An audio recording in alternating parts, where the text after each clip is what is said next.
So thank you very much for coming back again. We were talking about how this program of inspiration economy is going to affect the whole uh, distribution of the theories. And we spoke about that the course deals with the development of inspiration economy theories that have accumulated through longitudinal research, as we mentioned. We started earlier than 2015.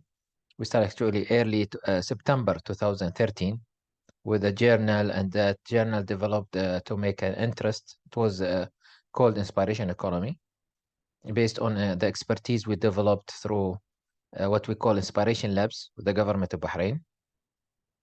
And then we collected all these data that we did labs around 27 countries, where we had to collect all these data by February 2021 to see how much we can really develop from the inspiration economy theory. Now, these actually collection of this information of this longitudinal research led to focus field experimentations and observations, and also we use this observation to create from it a codification of information and type of knowledge, and then it reflected in our constructs on how we create economy driven by inspiration. So the course is actually built around constructs of internal theories that glue inspiration economy together, as we mentioned, and you can go for these references that I put for you here so that you understand how this was developed. Now, one of the things about the inspiration economy theory is that it evolves as a micro theory, which is based on interrelationship between different micro theories relevant to different disciplines. As we mentioned, the theory of neuroscience, the theory of psychology, of social sciences, of inspiration economy, of microeconomy, and so on. Now, one of the characteristics of the inspiration economy theory is that it sees inspiration as a pattern of insights. So it is a pattern of insights. So as any inspiration, it will start with an insight, and this insight will develop and pull more insights. This pattern of insights can lead to more creativity or innovation, where the inspired individual or the inspired organization or the inspired community can have higher goals and see the big picture, where they might refuse with the apparent limitations. So they see the sky is not the limits. They go beyond the sky even for their dreams, and they create their own actually paths. And this is what is actually inspiring leaders do over time. Of course, one of the things about the theory of inspiration economy, it rebel against traditional way of thinking. So it reject the current goals and means, and actually it looks for other goals and new means to achieve them in order to elevate humanity and extract inner peace. The content of the theory of inspiration economy mostly revolve around a set of concepts and assumptions that focus on the reality of socio-economic issues, and especially in societal development. And it deals also with the current and future human challenges, the current one and the foresighted ones, and actually try to solve problems, even not the ones that we are living in, but even the ones that did not occur. The common thread of the inspiration economy theory, it is have of course flaws that start from socio-economic theory, then it goes to resilience, to youth economy, to future foresight economy, and so on. There are four main theories that establish the basis that is enabling the micro theories of inspiration economy. It is based on differential diagnosis. It means it is a discipline that focus on problem solving, complex problem solving using techniques like differential diagnosis, we can tackle complex problems. The second thing is that it's also based on exploration and learning by doing. So actually the data is collected by learning by exploring, learning by doing, and learning by failure. And then the other part of the construct of the inspiration theory is that it is based on the belief of influencing without power. Means that you want to influence, you want to create a change with minimal resources or with zero resources, especially the financial resources. The other thing about the inspiration economy is that it focuses on self-sufficiency. It means that it encourages the organization, the entity, the community to be self-sufficient when it's create a change. And this is create more independence for such community or such organization. It will be independent from other influences like the capital-based materialistic resources.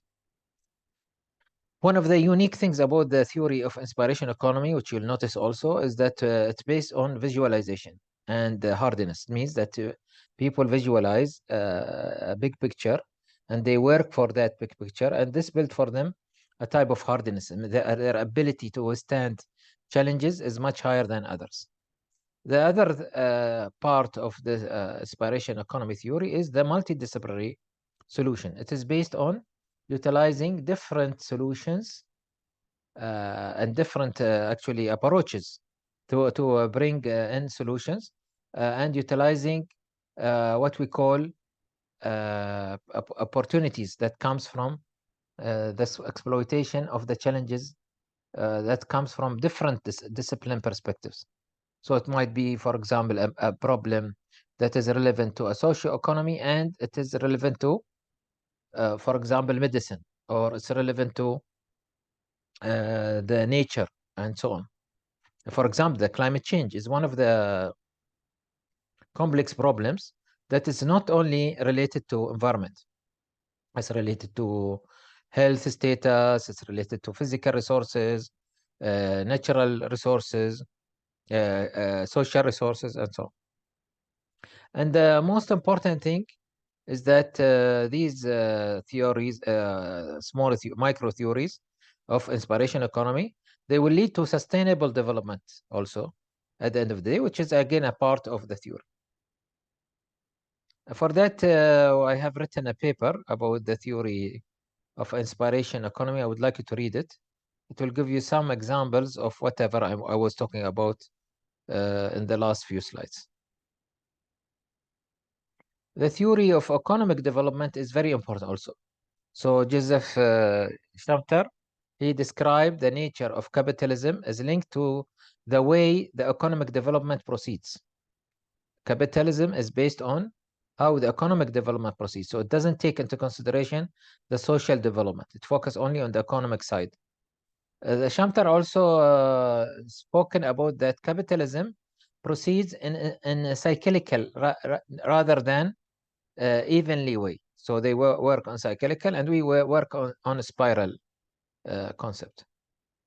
The economics here of the economics of development here, it focuses on how things are transformed into internal forces. So Schumpeter talks about how forces can shape the economic life, and how these circular flow will form the economic development outcome. And this will give I will give you more examples later so that you understand what he means here. And then, of course, the most important thing about the economic development is that it focuses on disruption and innovation from the influence of push and pull capitalism economy levers. So it's based on sometimes you push things so that you give more resources, sometimes you hold the resources so that you can get an outcome from the projects that you are doing. And this create a type of credit, profit, interest, and outcome, of course, that is expected out of a certain project development in a community or whatever. Now, this business cycle is is what will lead to creative destruction of characteristics of radical and rapid economic change.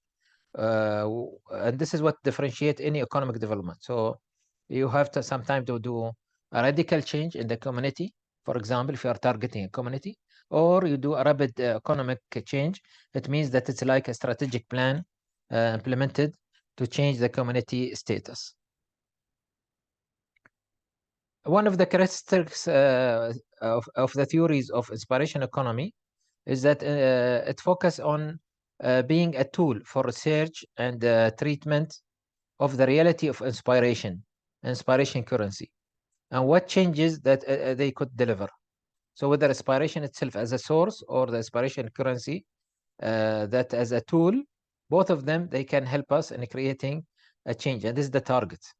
So the target is not to have much inspiration currency, because this is a perishable currency. It means that they don't stay if you don't utilize them. It's not like money you can put it in a bank or like the capital-based economy.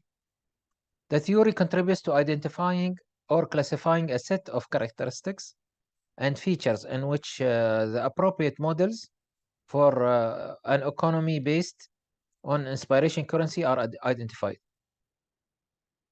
Now, the conceptual structure that forms this theory is based on the characteristics of how the person or the community use their mind to think, or use their mind and their capacity to be doing research, or they bring their expertise from the field.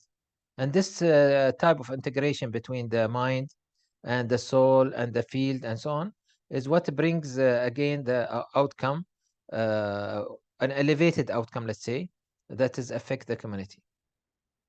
I think I will stop here, and hopefully we continue next time with the constructs of inspiration theory. Thank you.